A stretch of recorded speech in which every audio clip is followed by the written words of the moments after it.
रोहित की आंखों में आंसू थे जब वह स्कूल के पीछे वाले उस खंडहर की तरफ देख रहा था। यही वह जगह थी जहां उसका सबसे अच्छा दोस्त अरुण 3 साल पहले गायब हुआ था। उस दिन की याद आते ही उसका दिल धड़कने लगा। अरुण ने आखिरी बार उसे यही कहा था, रोहित, अगर कुछ हो जाए तो उस अंधेरे कमरे में मत जाना। फिर वह चिल्लाया और उसके बाद से कोई नहीं मिला। आज भी रोहित को लगता था कि कहीं उसकी गलती तो नहीं। काश वह उस दिन अरुण का हाथ पकड़ लेता। लेकिन आज जब रोहित और उसके दोस्तों ने स्कूल की रात्रिकालीन शिफ्ट में छुपकर उस खंडहर की तरफ देखा तो उनकी रूह कांप गई। अंधेरे से एक आवाज आई, मुझे देखोगे तो मर जाओगे। यह आवाज बिल्कुल अरुण जैसी थी। अचानक खिड़की से एक साया झपटा और नीरज का चीखता चेहरा खून से लथपथ हो गया। उसकी आंखें गायब थी, बस खाली सॉकेट्स थी, जैसे किसी ने उन्हें नोच लिया हो। सब दौड़े पर दरवाजा अपने आप बंद हो गया और फिर अंधेरे में से कोई हंसा। रोहित फर्श पर गिरा। उसकी सांसें तेज थी। उसे याद आया कि कैसे अरुण ने उसकी जान बचाई थी जब वे बच्चे थे। उस दिन अरुण ने कहा था, तुम्हारी जगह मैं मरूंगा पर तुम्हें कुछ नहीं होने दूंगा। और आज क्या वही अरुण उन्हें मार रहा था? रोहित की आंखों से आंसू बह निकले। वह चिल्लाया, अरुण, माफ कर दे मुझे, मैं तुझे बचाने नहीं आया। तभी दीवार से खून की लकीरें बहने लगी और एक हाथ ने उसका गला दबोच लिया। खून की बूंदें फर्श पर टपक रही थीं जब रोहित ने देखा अरुण नहीं बल्कि एक बिना आंखों वाला बच्चा दीवार से चिपका हुआ था। वह भूत नहीं बल्कि स्कूल का वह अनाथ छात्र था जिसे 20 साल पहले जिंदा दीवार में चुनवा दिया गया था। उसकी आंखें उस दिन निकाल ली गई थी क्योंकि उसने प्रिंसिपल का राज जान लिया था और अब वह सबको अंधा करके अपना सच बताना चाहता था। रोहित की सांसें रुक गईं जब उस बच्चे ने कहा, तुम सबकी आंखें मुझे चाहिए क्योंकि मैं अब भी यही हूं। जैसे ही रोहित बेहोश हुआ, उसने एक और आवाज सुनी, अरुण तुम्हारे साथ है। अचानक उसकी जेब से एक पुरानी तस्वीर गिरी जिसमें अरुण और वह बिना आंखों वाला बच्चा साथ खड़े थे। कैसे? अरुण तो 3 साल पहले गायब हुआ था और यह तस्वीर 30 साल पुरानी थी। तभी दीवार से एक और हाथ निकला और उसने रोहित को खींचना शुरू कर दिया। और अंतिम शब्द जो उसने सुने, अब तुम भी हमारे साथ हो। क्या हुआ रोहित के साथ? क्या वह बच पाएगा? और वह तस्वीर किसकी थी? अगले भाग में जानिए, जब सच का अंधेरा और गहरा होगा। रोहित की आंखें खुली तो वह एक ठंडे नम कमरे में पड़ा था। चारों तरफ सिर्फ अंधेरा था, लेकिन वह अकेला नहीं था। किसी की सांसें उसके कान के पास चल रही थीं। धीरे धीरे उसने महसूस किया कि उसके हाथ पैर किसी चिपचिपी चीज से बंधे हुए हैं, खून से सनी रस्सियां। तभी एक कर्कश आवाज गूंजी, तुम्हें देखकर अच्छा लगा रोहित, हमने सोचा तुम भी हमें भूल गए। रोहित ने घूमकर देखा, वही बिना आंखों वाला बच्चा दीवार से निकलकर उसकी तरफ बढ़ रहा था। उसके खाली सॉकेट से कीड़े रेंग रहे थे और उसके हाथ, वे हाथ नहीं थे बल्कि सड़े हुए बच्चों के अंग थे जो उससे चिपके हुए थे। बच्चे ने अपना मुंह खोला, उसमें से दर्जनों छोटे छोटे हाथ निकलकर रोहित को छूने लगे। वह चीखना चाहता था लेकिन उसका गला दब गया। तभी उस बच्चे ने कहा, मैं विक्रम हूं। 1993 में इस स्कूल के प्रिंसिपल ने मुझे और 11 बच्चों को जिंदा दीवार में चुनवा दिया था क्योंकि हमने देख लिया था कि वह बच्चों की हत्याएं करके उनके अंग बेचता था। रोहित की सांसें तेज हो गई। क्या यही वजह थी कि हर साल इस स्कूल से कोई न कोई बच्चा गायब हो जाता था? तभी अचानक विक्रम का चेहरा बिगड़ गया। उसने चीखकर कहा, लेकिन तुम्हारा दोस्त अरुण, वह तुम्हें बचाने आया था और उसकी कीमत उसकी आंखों से चुकानी पड़ी। एक झटके में रोहित के सामने एक दृश्य उभरा। अरुण, जिसकी आंखें निकाल ली गई थीं, वह इसी कमरे में खड़ा था। उसके हाथ में एक पुरानी डायरी थी जिसमें लिखा था, रोहित, अगर तुम ये पढ़ रहे हो तो मैं मर चुका हूं। प्रिंसिपल ने मुझे पकड़ लिया है लेकिन मैंने उसका रहस्य जान लिया है। वह भूत नहीं, बल्कि वही है जिसने 30 साल पहले बच्चों को मारा था। वह अमर हो गया है, क्योंकि वह हर साल एक बच्चे की आंखें खाकर जवान होता है। रोहित का दिमाग चकरा गया। क्या प्रिंसिपल अभी भी जिंदा था? क्या वही इस सब के पीछे था? विक्रम ने अचानक रोहित के कान में फुसफुसाया, तुम्हारे पास सिर्फ एक रास्ता है, उस दीवार को तोड़ो जहां हम दफन हैं, नहीं तो तुम भी हमारी तरह हो जाओगे। रोहित ने देखा, कमरे की एक दीवार पर बच्चों के हाथों के निशान थे, जैसे कोई अंदर से खुद को बाहर निकालने की कोशिश कर रहा हो। उसने जोर से मुक्का मारा और दीवार से खून बहने लगा। तभी पीछे से एक ठंडी हंसी गूंजी। बहुत अच्छा रोहित, अब तुम भी हमारे खेल का हिस्सा हो। रोहित ने पलटकर देखा और उसकी रूह कांप गई। दरवाजे पर प्रिंसिपल खड़ा था, लेकिन वह बूढ़ा नहीं था।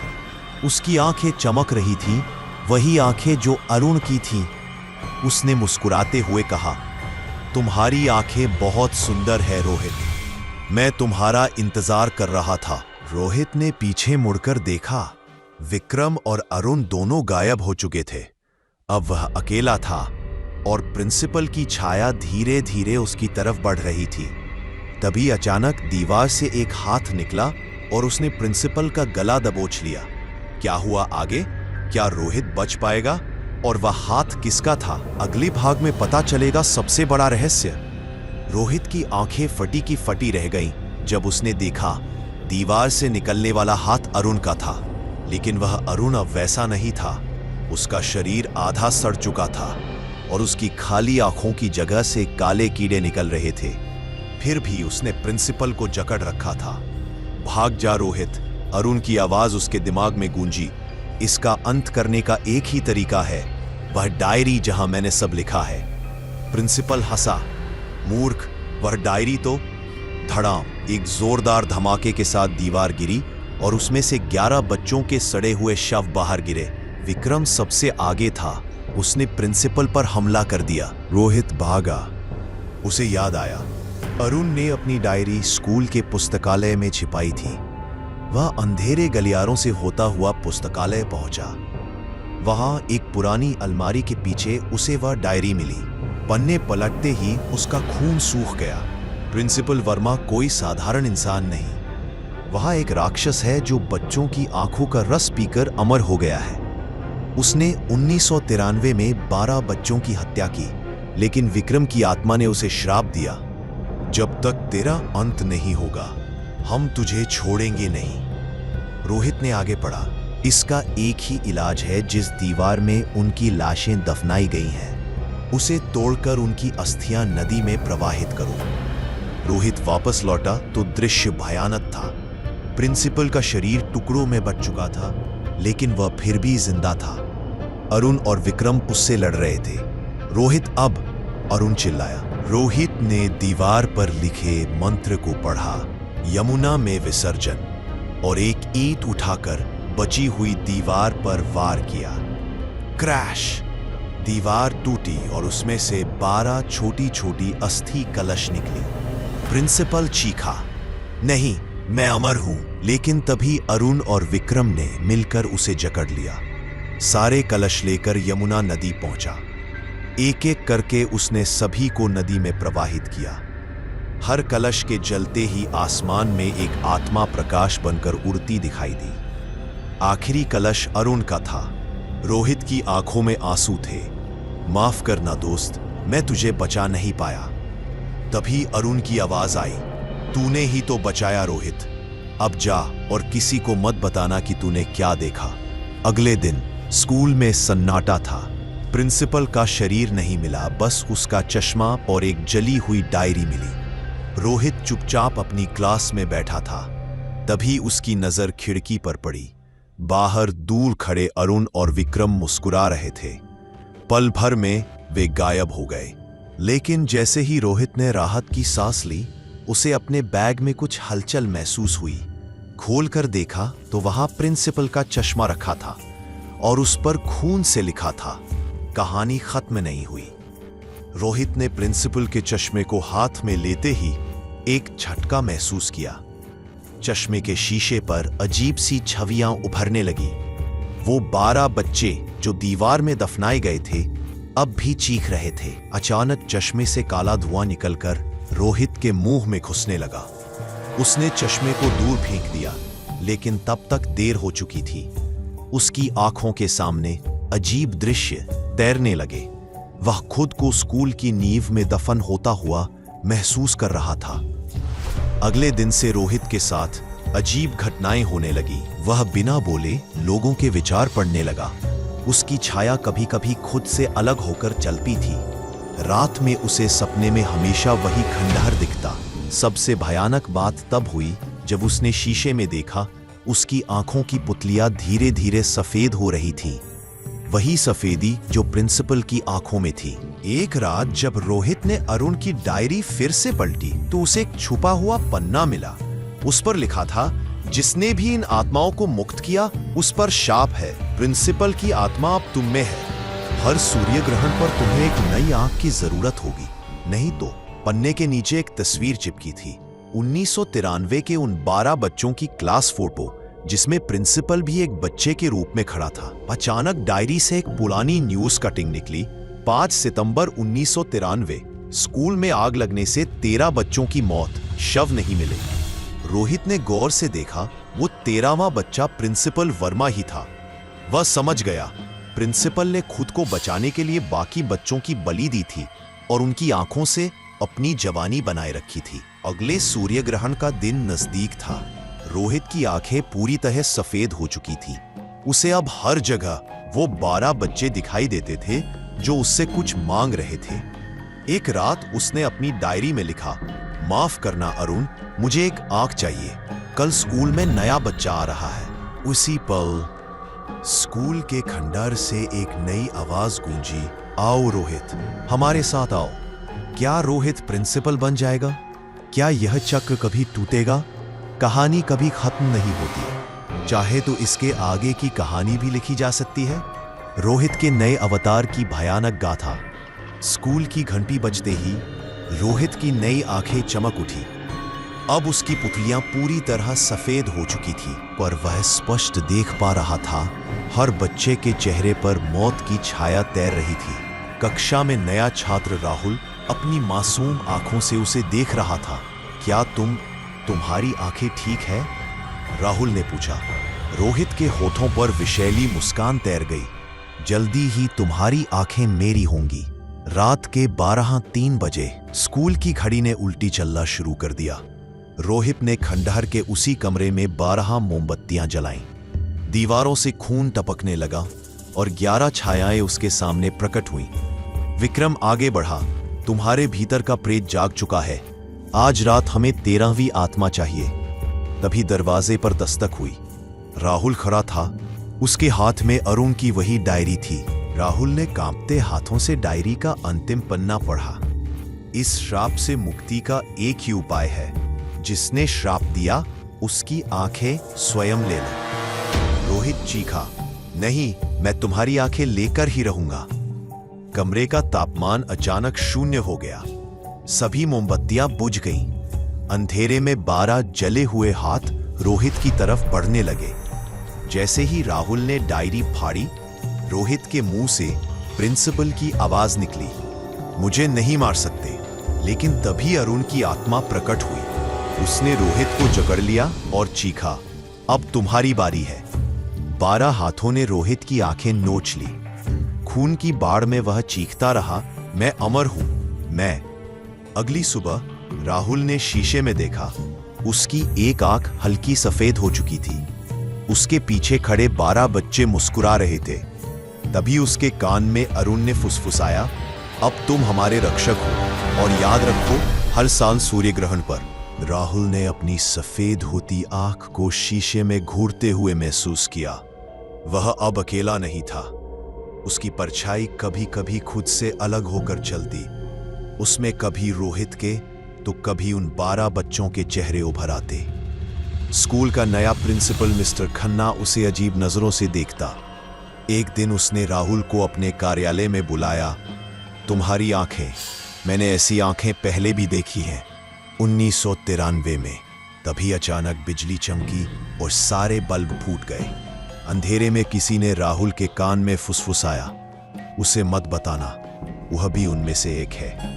राहुल को स्कूल के पुस्तकालय में एक पुरानी संस्कृत की किताब मिली जिसमें लिखा था, जो कोई भी इस शाप का वाहक बने उसे चाहिए कि वह यमुना तट पर दफन ताबीज ढूंढे जिसमें भगवती चामुंडा का वरदान समाया है। उसी रात राहुल नदी किनारे गया। चांदनी में उसे एक उजली छाया नजर आई। वह अरुण था, जिसने एक सूखे पेड़ की जड़ों की तरफ इशारा किया। खोदने पर राहुल को एक काला ताबीज मिला जिस पर 13 आंखों वाली देवी की आकृति बनी थी।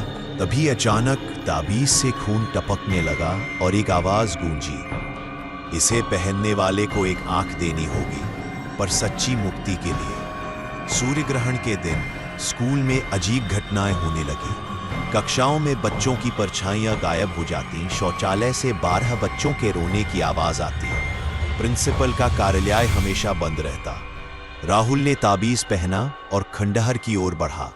वहां प्रिंसिपल खन्ना काले लबादे में खड़ा था। उसकी आंखें पूरी तरह काली थी। तुम समझदार हो राहुल, आओ मेरे साथ, हम साथ में शासन करेंगे। तभी ताबीज से तेज प्रकाश निकला और 12 आत्माएं प्रकट हुई। अरुण चिल्लाया, अब नहीं, आज इसका अंत होगा। राहुल ने अपनी दाहिनी आंख निकालकर ताबीज पर रख दी। खून से सनी आंख ने ताबीज को लाल कर दिया। एक ज्वाला भड़की और 13वीं आत्मा रोहित प्रकट हुआ, जिसने प्रिंसिपल को जकड़ लिया। प्रिंसिपल चीखा, मैं अमर हूं। लेकिन तभी ताबीज फटा और सभी आत्माओं ने उसे खींचकर दीवार में समा लिया। अरुण मुस्कुराया, अब हम सच में मुक्त हैं। अगले दिन राहुल की एक आंख हमेशा के लिए चली गई थी। स्कूल का वह खंडहर अब सामान्य दीवार में बदल चुका था। लेकिन जैसे ही वह चलने लगा, उसे लगा कोई उसकी बाह पकड़ रहा है। मुड़कर देखा, शीशे में उसकी परछाई अलग खड़ी थी और उसने धीरे से कहा, शाप खत्म नहीं हुआ, बस नया वाहक ढूंढ रहा है। असली अंत, क्या यह शाप कभी समाप्त होगा या हर पीढ़ी को अपना बलिदान देना होगा?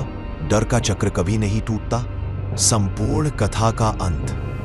गर्मियों की छुट्टियों के बाद जब स्कूल फिर से खुला, नए प्रिंसिपल श्री मल्होत्रा आए। राहुल की एक आंख खोने पर सभी ने उसे दुर्घटना बताया, पर जब नया छात्र आदित्य कक्षा में आया, राहुल की शेष आंख फड़क उठी। आदित्य की आंखों में वही सफेद धब्बे थे जो कभी रोहित में थे। रात को स्कूल के शौचालय से आवाज आई, राहुल, मुझे तुम्हारी दूसरी आंख चाहिए। राहुल ने खंडहर में प्रवेश किया तो देखा, आदित्य वहां पहले से खड़ा था। उसके हाथ में वही काला ताबीज जिसे राहुल ने यमुना में फेंक दिया था। तुम समझते हो तुम जीत गए? आदित्य के मुंह से प्रिंसिपल वर्मा की आवाज निकली, हम हजारों साल पुराने इस शाप को नहीं मरने देंगे। तभी दीवारों से 12 आत्माएं निकली, लेकिन इस बार वे राहुल के खिलाफ थी। अरुण ने मायूसी से कहा, माफ करना राहुल, उसने हमारी अस्थियां फिर से जमा कर ली है। स्कूल की घड़ी ने उल्टी चलना शुरू कर दिया। आदित्य ने ताबीज उठाया और चीखा, आज रात 13वीं आत्मा पूरी होगी। राहुल ने देखा, स्कूल का हर शीशा खून से लथपथ हो रहा था और उनमें से हाथ निकलकर उसे खींचने लगे। उसने अपनी एकमात्र आंख बंद कर ली। तभी एक नई आवाज गूंजी, इतना आसान नहीं। खुली आंखों से राहुल ने देखा, मिस्टर खन्ना काले लबादे में खड़े थे, पर इस बार उनकी आंखों में दया थी। उन्होंने एक प्राचीन त्रिशूल उठाया और चिल्लाया, मैंने 30 साल पहले इस शाप को रोकने की शपथ ली थी, आज यह समाप्त होगा। त्रिशूल से निकली ज्वाला ने आदित्य के हाथ से ताबीज छीन लिया। 12 आत्माएं चीखती हुई ताबीज में समा गईं। मिस्टर खन्ना ने ताबीज को अपनी हथेली पर रखा और कहा, एक आंख के बदले में मैं देता हूं अपना जीवन। एक ज्वाला भड़की और पूरा खंडहर ध्वस्त हो गया। सुबह जब लोग आए तो वहां एक नई दीवार बनी थी जिस पर लिखा था, यहाँ वे 13 आत्माएं विश्राम करती हैं जिन्होंने अंततः मुक्ति पाई। राहुल की आंख से आंसू बह निकले जब उसने देखा शीशे में अब उसकी परछाई अकेली थी। स्कूल के नवनिर्मित भवन की नींव खोदते समय मजदूरों को एक प्राचीन ताम्रपत्र मिला जिस पर अजीब लिपि में लिखा था, जो कोई भी स्थान पर शिक्षा का मंदिर बनाएगा उसके छात्रों की आत्माएं मेरी भेंट चढ़ेंगी। उसी रात स्कूल के नए वॉचमैन ने देखा खंडर वाली जगह से 13 उजली छायाएं निकलकर नए भवन की ओर बढ़ रही हैं। उनमें से एक ने मुड़कर देखा, उसके चेहरे पर राहुल की आंखें थी।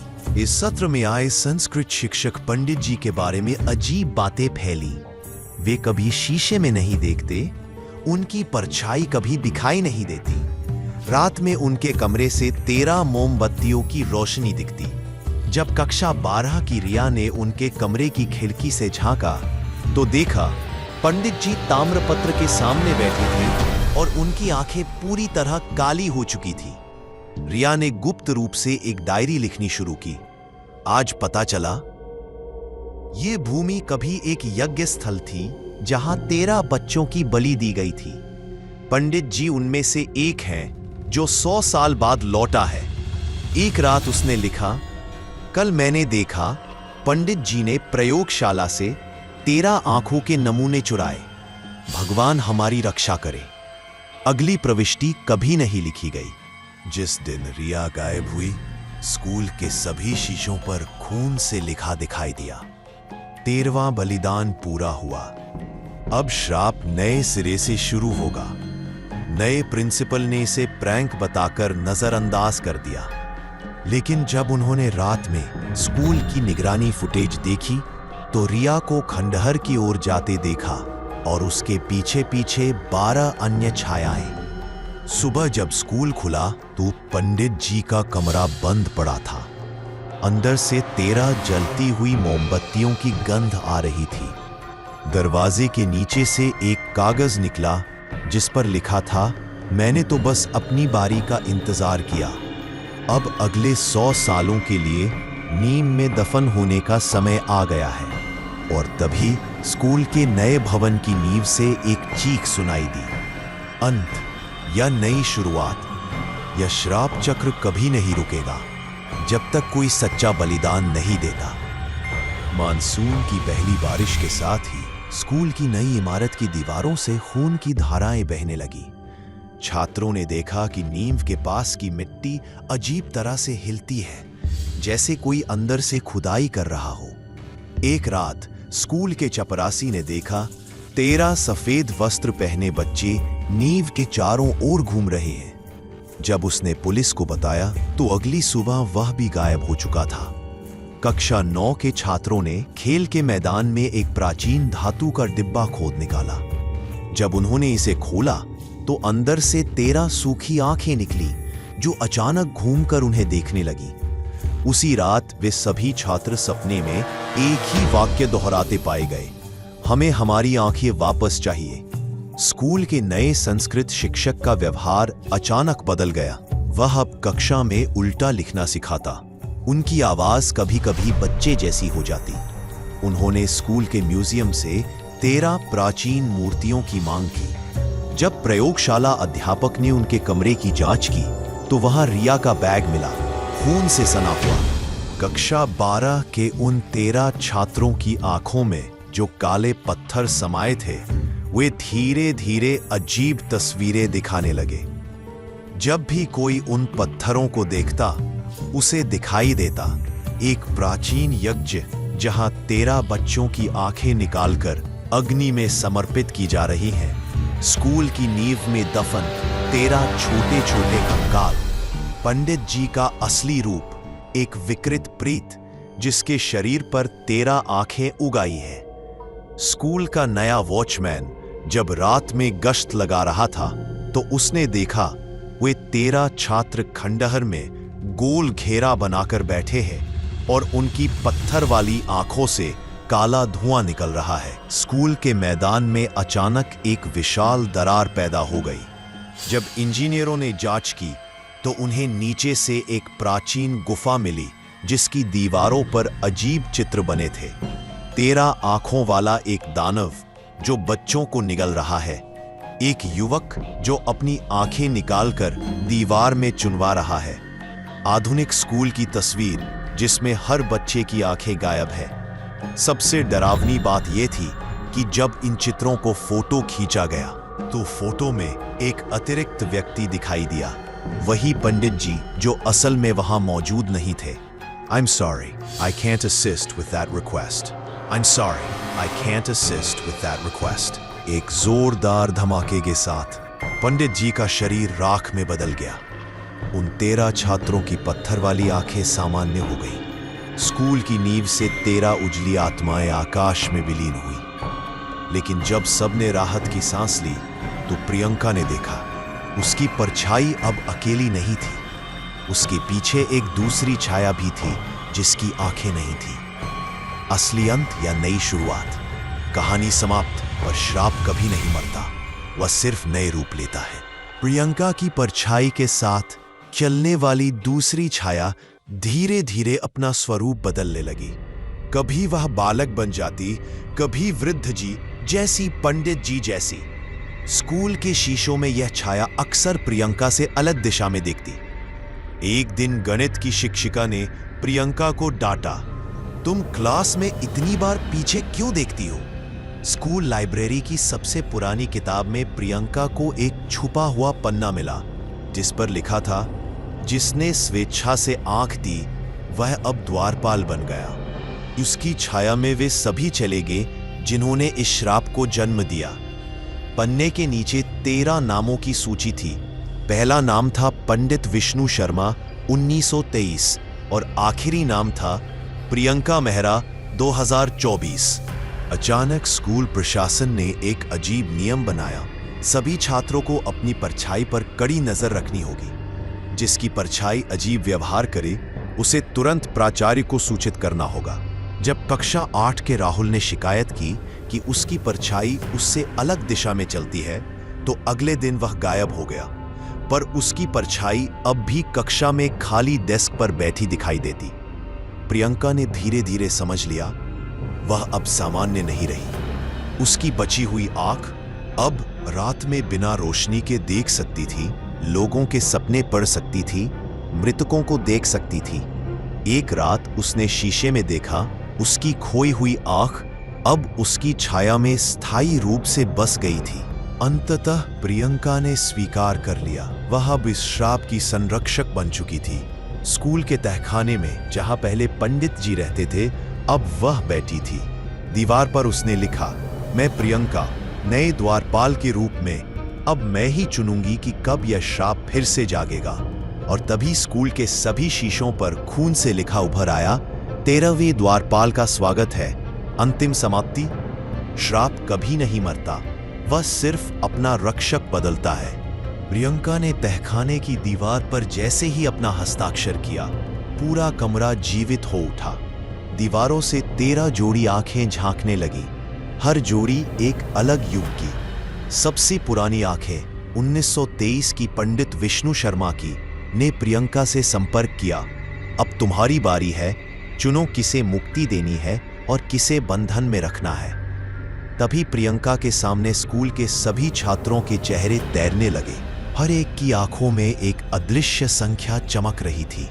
प्रियंका ने जल्दी ही समझ लिया, जिनकी आंखों में 13 अंक था वे अगले पीड़ित बनने वाले थे। जिन पर 0 चमक रहा था वे पहले ही श्राप का हिस्सा बन चुके थे। केवल एक छात्र आर्यन, जिसकी आंखों में कोई अंक नहीं था। जब प्रियंका ने आर्यन के बारे में पूछा तो दीवार से एक नई आवाज गूंजी, वह तो हमारा पहला बलिदान था 1923 का, पर वह कभी मरा ही नहीं। आर्यन का रहस्य खुला जब प्रियंका ने स्कूल के पुराने रिकॉर्ड खंगाले। 1923 में आर्यन नाम के छात्र ने स्वेच्छा से अपनी आंखें दान की थी, पर उसका शव कभी नहीं मिला। हर दशक में एक नया आर्यन इसी स्कूल में दाखिला लेता रहा। अब समझ आया कि क्यों वर्तमान आर्यन की आंखों में कोई अंक नहीं था, वह स्वयं श्राप का जीता जागता हिस्सा था। स्कूल के पीछे सदियों पुराना बरगद का पेड़ अचानक रातों रात फलने लगा। उसके फल आंखों के आकार के थे, अंदर से खून जैसा रस टपकता था। जिसने भी उन्हें छुआ उसकी परछाई अलग होकर पेड़ से चिपक गई। प्रियंका ने देखा आर्यन रोज सुबह इस पेड़ को पानी देता है और फुसफुसाता है, जल्दी ही नए फल तैयार होंगे, नई आंखें, नया बलिदान। एक अमावस्या की रात प्रियंका ने अपना निर्णय लिया। उसने आर्यन को तहखाने में बुलाया, अपनी बची हुई आंख निकालकर उसे भेंट कर दी। 13 आत्माओं से वादा किया, अब मैं ही हर युग में नया रूप लेकर आऊंगी। इस श्राप को कभी समाप्त नहीं होने दूंगी। सुबह जब स्कूल खुला तो प्रियंका गायब थी। आर्यन की आंखें पूरी तरह सफेद हो चुकी थीं। स्कूल के मुख्य द्वार पर एक नया नामपट लगा था, प्रियंका मेहरा मेमोरियल स्कूल, स्थापना 1923। श्रापित चक्र का पूर्ण अंत। परिणाम एक, नाम बार क्या? इन सब में फिर बेहतर नहीं होगा। कहानी समाप्त, पर श्राप जारी, अब एक नए नाम और नए रूप में। अगले सत्र की शुरुआत में स्कूल प्रशासन ने कुछ अजीब नियम जोड़े। कक्षा 13 का नया सेक्शन खोला गया, जहां सिर्फ वही छात्र पढ़ सकते थे जिनकी आंखों का रंग असामान्य हो। रात 8:13 बजे स्कूल का मुख्य गेट अपने आप बंद हो जाता। हर महीने की 13 तारीख को सभी शीशों को काला कपड़े से ढक दिया जाता। नए प्राचार्य डॉक्टर वर्मा, जो अजीब तरह से पुराने प्रिंसिपल वर्मा जैसे दिखते थे, ने सभा में घोषणा की, यहां अब शिक्षा के साथ साथ कुछ विशेष परंपराओं का भी पालन होगा। कक्षा 13 के छात्रों ने देखा कि उनकी किताबों के कुछ पन्ने खून से लिखे हुए थे। गणित की किताब में एक समीकरण था, 13 आंखें 13 आत्माएं इक्वल्स इन्फिनिट। श्राप जब किसी ने इस समीकरण को हल करने की कोशिश की तो क्लासरूम की दीवारों से हाथ निकलकर उनकी ओर बढ़ने लगे। आर्यन अब स्कूल का परंपरा प्रमुख बन चुका था। वह हर सुबह स्कूल के मुख्य द्वार पर 13 बूंद खून गिराता, नए छात्रों को एक विशेष काला ताबीज भेंट करता अकेला व्यक्ति था जो कक्षा 13 में प्रवेश कर सकता था। जब एक नए शिक्षक ने उसके बारे में पूछताछ की तो अगले दिन वह शिक्षक अपनी ही कक्षा में लटका हुआ मिला। उसकी आंखें गायब थीं और होठों पर जमी हुई एक अजीब सी मुस्कान थी। मानसून की पहली बारिश के दिन स्कूल के सभी शीशों पर एक संदेश उभर आया, मैं लौट आई हूं 13वें द्वारपाल के रूप में। उसी रात कक्षा 13 के छात्रों ने देखा कि उनकी परछायां अब उनसे अलग व्यवहार करने लगी है। जब उन्होंने आर्यन को बताया तो वह केवल मुस्कुराया और बोला, यह तो बस शुरुआत है, असली खेल अभी बाकी है। स्कूल की 100वीं वर्षगांठ पर एक भयानक खुलासा हुआ। स्कूल की नींव में 13 नए कंकाल दफन मिले। प्रियंका की डायरी मिली जिसमें लिखा था, मैंने हर 13 साल में एक नया रूप लेने का वादा किया था। सभी कक्षा 13 के छात्रों की आंखें अब पूरी तरह सफेद हो चुकी थी। जब पुलिस ने जांच की तो आर्यन गायब था, पर उसकी जगह स्कूल के मुख्य द्वार पर एक नई मूर्ति लगी थी, प्रियंका और आर्यन की संयुक्त मूर्ति, जिसकी आंखों से रक्त के आंसू बह रहे थे। श्राप का चक्र पूरा हुआ, फिर से शुरू हुआ, क्योंकि हर पीढ़ी अपना द्वारपाल चुन लेती है। स्कूल प्रांगण में लगी नई मूर्ति से रक्त टपकने की घटना ने पूरे शहर को हिलाकर रख दिया। वैज्ञानिक जांच में पाया गया कि यह मानव रक्त है, और वह भी 13 अलग अलग लोगों का। सबसे भयावह बात यह थी कि मूर्ति को हटाने की कोशिश की गई तो जमीन से निकलने वाले हाथों ने मूर्ति को थाम लिया। प्रिंसिपल वर्मा ने आदेश दिया, इस मूर्ति को स्कूल का संरक्षक देवता माना जाएगा। हर माह की 13 तारीख को इसकी विशेष पूजा की जाएगी। अब कक्षा 13 में न केवल छात्र बल्कि 13 शिक्षक भी नियुक्त किए गए। इन शिक्षकों की विशेषताएं थीं, सभी की आंखों का रंग एक जैसा सफेद, वे कभी शीशे में नहीं देखते थे, उनकी परछायां नहीं बनती थीं, जब एक छात्र ने इनमें से एक शिक्षक का फोटो खींचा तो फोटो में उसके स्थान पर केवल खाली काला स्थान दिखाई दिया। स्कूल के पुस्तकालय में अचानक एक नई पुस्तक प्रकट हुई, हमारा सच्चा इतिहास 1923 से 2024 तक। इस पुस्तक में लिखा था, हर 13 साल में एक नया द्वारपाल चुना जाता है। अब तक 7 द्वारपाल बन चुके हैं। अगला चयन 2030 में होगा। सबसे चौंकाने वाला पृष्ठ था 203, जिस पर भविष्य के द्वारपालों के नाम लिखे थे और अंतिम नाम था आपका। स्कूल की वार्षिक खेल प्रतियोगिता में एक नई घटना जोड़ी गई, रक्तिम दौड़। इसमें प्रतिभागियों को आंखों पर काली पट्टी बांधनी होती, ट्रैक पर 13 बाल्टी खून रखा जाता। जीतने वाले को एक विशेष ताबीज दिया जाता। जिस छात्र ने यह ताबीज पहना, उसने अगले दिन खुद की आंखें निकालकर मूर्ति के चरणों में रख दी। 2030 की अमावस्या की रात स्कूल में एक विशेष समारोह हुआ। प्रियंका आर्यन मूर्ति से वास्तविक आंखें निकली। कक्षा 13 के 13 छात्रों ने एक साथ अपनी आंखें फोड़ी। स्कूल की घंटी 13 बार बजी और तभी एक नया द्वारपाल चुना गया, वह छात्र जिसने सबसे पहले अपनी आंखें त्यागी। जब नया द्वारपाल ने आंखें खोली तो वे पूरी तरह सफेद थी और उसके पीछे 13 नई छायाएं खड़ी थीं। चक्र पूर्ण हुआ, नया युग प्रारंभ हुआ। यह श्राप अब स्कूल की नहीं, पूरे शहर की नियति बन जाएगा।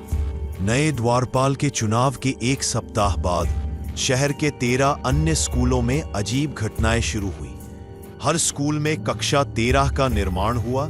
सुबह की प्रार्थना में अज्ञात 14वीं पंक्ति जोड़ी गई। शिक्षकों के शीशों में परछाई नहीं दिख रही थी। शहर के मेयर ने जब जांच की तो पाया कि सभी 13 स्कूलों के प्राचार्य अब एक जैसे दिखते हैं, सफेद आंखें और होठों पर जमी हुई मुस्कान। एक साहसी पत्रकार ने इस रहस्य को उजागर करने का प्रयास किया। उसने पाया सभी 13 स्कूल एक ही नक्शे पर 13 कोण बना रहे थे। शहर के बीचों बीच एक अदृश्य 14वां बिंदु था। जब उसने यह खबर छापनी चाही तो अखबार के पन्नों से खून बहने लगा। अगली सुबह वह पत्रकार अपने ही घर के शीशे में फंसा हुआ मिला। उसकी आंखें शीशे के दूसरी ओर थीं। शहर के केंद्र में खुदाई में एक विशाल काला शिवलिंग मिला, जिस पर 13 आंखें उकेरी हुई थी। ज्योतिषियों ने पाया यह राक्षस अंधक का प्रतीक था। हर आंख एक शताब्दी के श्राप को दर्शाती थी। 14वीं आंख बनने वाली थी। 2030 में जब नगरपालिका ने इसे हटाना चाहा तो 13 स्कूलों से 1300 छात्र वहां जमा हो गए। सभी की आंखें सफेद। अगले पूर्णिमा को एक विशाल यज्ञ की घोषणा की गई। पोस्टरों पर लिखा था, सहस्त्राब्दी का महायज्ञ, 13 स्कूल, 13 हवन कुंड, 13,000 आहुतियां। लेकिन छिपे हुए अक्षरों में लिखा था, प्रत्येक आहुति एक जोड़ी आंखों की होगी। कुछ लोगों ने देखा कि यज्ञ सामग्री में सुइयां और आंख निकालने के औजार थे। यज्ञ के दिन शहर के सभी निवासी अचेत अवस्था में अपने अपने घरों से निकले। जब वे जागे तो हर व्यक्ति के शरीर पर 13 निशान थे। सभी बच्चों की आंखों में एक अतिरिक्त प्रतिबिंब दिखाई देता। शहर के केंद्र में 14वीं आंख वाला शिवलिंग प्रकट हो चुका था और तभी सभी 13 स्कूलों के प्राचार्यों ने एक साथ घोषणा की, अब हम सभी द्वारपाल हैं और यह शहर हमारा मंदिर है। ट्रैप ने अपना नया घर पा लिया। कहानी समाप्त। पर श्राप कभी नहीं। अब यह एक पूरे नगर की नियति है। शहर के केंद्र में उस काले शिवलिंग के चारों ओर एक विशाल मंदिर रातों रात उभर आया। इसकी विशेषताएं थीं, 13 मुख्य द्वार, हर एक पर एक अलग स्कूल का नाम, कक्षाओं के स्थान पर पूजा कक्ष, प्रार्थना स्थल, जहां हर शाम 13 बजे एक अज्ञात मंत्र उच्चारित होता। नगरवासियों ने देखा कि जो भी इस मंदिर में प्रवेश करता वह बदल कर वापस आता। उसकी आंखों में एक अजीब सी चमक और व्यवहार में अप्राकृतिक शांति। सभी 13 स्कूलों में नया विषय जोड़ा गया, अंधकार विज्ञान। इसके पाठ्यक्रम में शामिल था परछाइयों से संवाद की कला, आंखों के बिना देखने की विधि, श्रापित इतिहास का गहन अध्ययन। जो छात्र इस विषय में उत्तीर्ण होते, उन्हें मंदिर के गर्भगृह में विशेष दीक्षा दी जाती। वे कभी लौटकर नहीं आते। मंदिर में 13 नए पुजारी नियुक्त हुए। इनकी पहचान थी सभी पूर्व स्कूल प्राचार्य, हर एक के माथे पर एक अतिरिक्त आंख का निशान। वे कभी नहीं मरते। 100 वर्ष पुराने फोटो में भी वही चेहरे। जब एक जिज्ञासु ने पूछा कि वे किस देवता की पूजा करते हैं, तो सभी पुजारियों ने एक साथ उत्तर दिया, हम उसकी पूजा करते हैं जो अंदर देखता है और जो कभी मरता नहीं। 1 वर्ष के भीतर पूरा शहर बदल गया। सभी घरों के दरवाजे काले हो गए। हर नवजात शिशु की बाईं आंख सफेद पैदा होती। सूर्यास्त के बाद कोई बाहर नहीं निकलता। और सबसे भयानक बात, शहर का नक्शा अब 13 कोण वाला एक यंत्र बन चुका था, जिसके केंद्र में वह मंदिर था।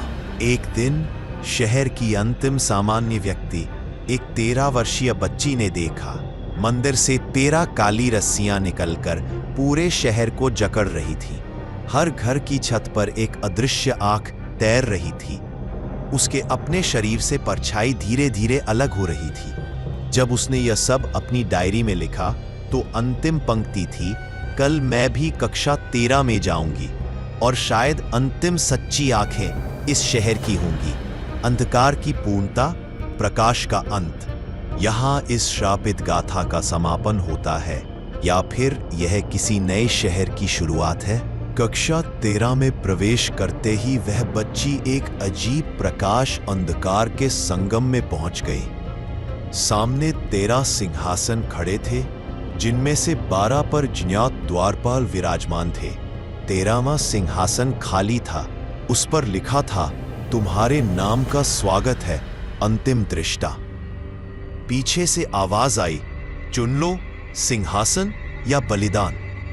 बच्ची ने देखा कि कक्षा की सभी दीवारें वास्तव में विशाल दर्पण है। हर दर्पण में एक अलग युग का दृश्य। 1923 पहला द्वारपाल अपनी आंखें निकाल रहा है।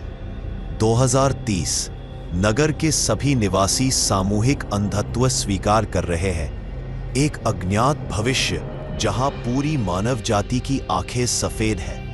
13वें दर्पण में केवल एक प्रश्नवाचक चिन्ह था। बच्ची के सामने 2 वस्तुएं प्रकट हुई, एक जलता हुआ दीपक ज्ञान का प्रतीक, एक काला आंखों वाला मुखौटा श्राप का प्रतीक। तभी सभी पूर्व द्वारपालों की आवाजें एक साथ गूंजी, जो चुनोगी वही तुम्हारा और इस नगर का भविष्य होगा। बच्ची ने अचानक दोनों वस्तुओं को तोड़ दिया। परिणाम भयानक था। सभी दर्पण टूटकर बिखर गए। 13 सिंहासन ध्वस्त हो गए। कक्षा 13 की दीवारों से वास्तविक सूर्य का प्रकाश आने लगा। तभी एक नई आवाज गूंजी, तुमने वह किया जो 12 युगों में कोई ना कर सका। श्राप का चक्र तोड़ दिया। अगली सुबह नगरवासियों ने देखा, मंदिर एक सामान्य स्कूल में बदल चुका था। सभी की आंखें सामान्य हो गई थी। केवल उस बच्ची की बाईं आंख में एक विचित्र चमक थी। जब लोगों ने पूछा कि हुआ क्या, तो वह मुस्कुराई। विजय के बाद की शांति में बच्ची ने अपने घर के शीशे में एक अजीब विसंगति देखी। जब वह दाईं ओर हिलती, तो परछाई बाईं ओर जाती। गहराई से देखने पर उसने पाया, शीशे के पार एक समानांतर कक्षा 13 थी, जहां एक और बच्ची खड़ी थी। उसकी सटीक प्रतिकृति, पर पूरी तरह सफेद आंखों वाली। सफेद आंखों वाली प्रतिकृति ने शीशे पर लिखा, हर प्रकाश की छाया होती है। तुमने श्राप तोड़ा, पर उसकी छाया मैं हूं। अचानक शीशे से 13 काली उंगलियां निकलकर बच्ची की कलाई पकड़ने लगी। पूरे घर के सभी दर्पणों से एक साथ खून बहने लगा। दूर से स्कूल की घंटी स्वतः 13 बार बजी। बच्ची ने पाया कि अब उसकी बाईं आंख वास्तविकता देखती, दाईं आंख उस छाया लोक को देखती। जब वह दोनों आंखें बंद करती, तो तीसरी आंख खुलती, एक अज्ञात संसार का द्वार। शीशे की प्रतिकृति ने चेतावनी दी, जिस दिन तुमने इस तीसरी दृष्टि को जान लिया, नया चक्र शुरू हो जाएगा। बच्ची ने जब पहली बार तीसरी आंख से देखा तो पाया हर मनुष्य के भीतर एक सफेद आंखों वाला प्रतिरूप है। सभी स्कूल दोहरे हैं, एक वास्तविक, एक छाया। श्राप कभी नहीं मरा, वह सिर्फ दृष्टि के स्तर बदलता रहता है। तभी उसकी दाईं आंख सफेद होने लगी। अंतिम प्रकटीकरण में बच्ची ने समझा कि वह स्वयं 14वीं द्वारपाल है। उसकी 3 आंखें अतीत, वर्तमान और भविष्य देखती है। शीशे की प्रतिकृति वास्तव में उसका भविष्य का रूप थी। जब उसने तीसरी आंख से देखा तो पूरा नगर एक विशाल नेत्र में बदल गया, जिसकी पुतली में लिखा था, यहां समाप्त होता है 13वां चक्र और प्रारंभ होता है 14वां। सच्चा अंत या अनंत पुनरारंभ। कथा यहां विराम लेती है, पर दर्पणों के पार छायाएं अभी भी जाग रही हैं। बच्ची की तीसरी आंख पूरी तरह खुल चुकी थी। उसके माथे पर एक क्रिस्टल जैसा नेत्र प्रकट हुआ, जिसमें पुतली में 13 परतें थीं। सफेद भाग में अनगिनत छोटी छोटी आंखें तैर रही थीं। पलकें नहीं थीं। यह आंख कभी बंद नहीं हो सकती थी। शीशे की प्रतिकृति ने चेतावनी दी, अब तुम्हारी देखने की कीमत चुकानी होगी। हर दृष्टि के लिए एक स्मृति का बलिदान। बच्ची ने पाया कि जब भी वह तीसरी आंख से देखती, कोई याददाश्त लुप्त हो जाती। पहले दिन उसने अपनी मां का चेहरा भूलना शुरू किया। दूसरे दिन स्कूल का रास्ता याद नहीं रहा। सबसे भयानक बात, कोई और इन स्मृतिहीनताओं को नोटिस नहीं करता था। तीसरी आंख के माध्यम से बच्ची ने 13 नए छाया स्कूलों की स्थापना देखी। हर स्कूल में एक नया द्वारपाल तैयार हो रहा था। शीशे की प्रतिकृति अब उन सभी को निर्देशित कर रही थी। जब उसने विरोध किया तो प्रतिकृति ने हंसते हुए कहा, तुम स्वयं ही तो हमारे मार्ग प्रशस्त कर रही हो। हर भूली हुई स्मृति हमारे लिए एक नया द्वार खोलती है। बच्ची ने अपनी अंतिम याद, अपना नाम को बचाने का निश्चय किया। उसने तीसरी आंख को सुई से बंद करने की कोशिश की। परिणाम स्वरूप सभी शीशे टूटने लगे। टूटे हुए शीशों से 13 नए प्रतिरूप बाहर निकले। ये प्रतिरूप चिल्ला रहे थे, हम तुम्हारी भूली हुई यादें हैं और अब हम तुम्हें भुला देंगे। अंतिम दृश्य में बच्ची अपना नाम भूल चुकी थी। उसकी तीसरी आंख अब स्वतंत्र रूप से घूम सकती थी। शहर के सभी दर्पणों में अब केवल उसकी प्रतिकृति दिखाई देती थी। और तभी स्कूल की घंटी स्वतः बजी 14 बार। एक नई आवाज गूंजी, 14वें द्वारपाल का स्वागत है। अब तुम नाम नहीं, एक संकल्प हो। अंत या आरंभ, स्मृति या विस्मृति। कथा यहां विराम लेती है, पर तीसरी आंख अब भी देख रही है, कहीं दूर किसी और में। स्मृति एवं विस्मृति का अनंत युद्ध। नामहीन बच्ची अब पूरे शहर में अदृश्य धागों से बंधे लोगों को देख सकती थी। हर व्यक्ति की नाभि से निकला एक काला तंतु उसकी तीसरी आंख से जुड़ा था। जब वह किसी तंतु को छूती, व्यक्ति की एक याद गायब हो जाती। उसकी तीसरी आंख में एक नई परत जुड़ जाती। शहर के किसी कोने में एक नया छाया दर्पण प्रकट होता। एक रात सभी छाया दर्पणों से वास्तविक हाथ निकलने लगे। ये हाथ सोए हुए लोगों के मुखाटे उतारने लगे, जिनके नीचे कोई चेहरा नहीं था। घरों की दीवारों पर अधूरे चेहरे बनाने लगे।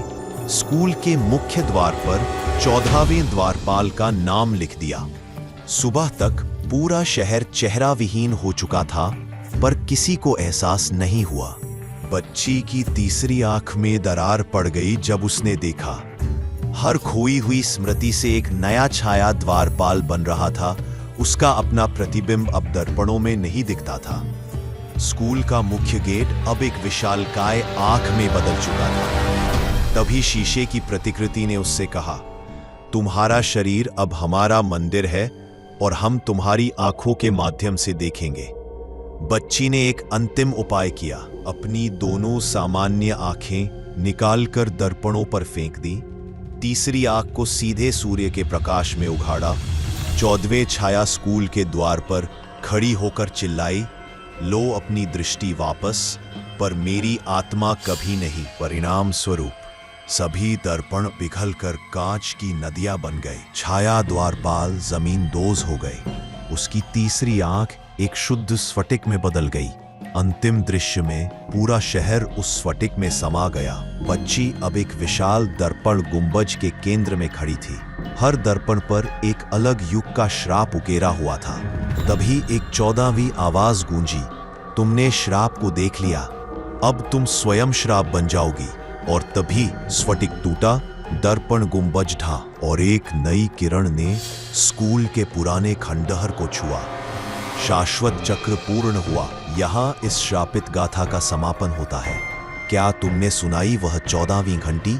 शायद कहीं कोई खंडहर के मलबे के नीचे से एक अज्ञात प्रकाश फूट रहा था। जब बच्ची ने पत्थर हटाए तो देखा टूटा हुआ स्फटिक अभी भी धड़क रहा था। उसके भीतर 14 सूक्ष्म आकृतियां तैर रही थीं। हर आकृति एक द्वारपाल की स्मृति थी। तभी स्फटिक से एक नया हाथ निकलकर बच्ची का गला घोंटने लगा। बच्ची ने अपनी अंतिम शेष याद, उस रात का डर जब पहली बार स्कूल का भूत देखा था, को स्फटिक पर फेंका। परिणाम चौंकाने वाला था। स्फटिक रक्त में बदल गया।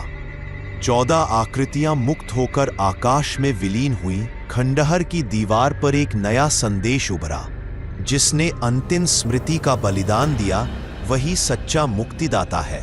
सुबह होते ही स्कूल का खंडहर एक नवनिर्मित भवन में बदल चुका था। सभी छात्रों की आंखें सामान्य थीं, केवल बच्ची की तीसरी आंख का स्थान अब एक सुनहरा निशान था। लेकिन जब उसने शीशे में देखा तो उसकी परछाई अभी भी सफेद आंखों वाली थी और मुस्कुरा रही थी। परछाई ने शीशे पर लिखा, तुमने श्राप तोड़ दिया, पर मैं हमेशा तुम्हारे साथ रहूंगी। और तभी स्कूल की घंटी 14 बार बजी। सभी कक्षाओं के दरवाजे स्वतः खुल गए। कक्षा 14 का नया बोर्ड लगा हुआ दिखाई दिया। जब बच्ची ने कक्षा 14 का दरवाजा खोला तो अंदर था खाली कमरा। एक शीशा पर लिखा, अगला द्वारपाल कौन होगा। बच्ची ने पलटकर देखा, पूरे स्कूल के छात्र उसकी ओर देख रहे थे। उनकी आंखों में एक अजीब सी चमक के साथ सच्चा अंत या नई शुरुआत। खंडहर के मलबे के नीचे बच्ची ने एक प्राचीन पोथी खोजी जिस पर लिखा था, जो श्राप को समझ लेगा वही उसे तोड़ सकेगा। उस पोथी में छिपा था अंतिम रहस्य। स्कूल का भूत कोई प्रेत नहीं, वह था सभी द्वारपालों का सामूहिक अपराध बोध। आंखें निकालने की रस्म थी, सच देखने के भय का प्रतीक। कक्षा 13 वास्तव में थी मानव मन के अंधकार का कक्ष।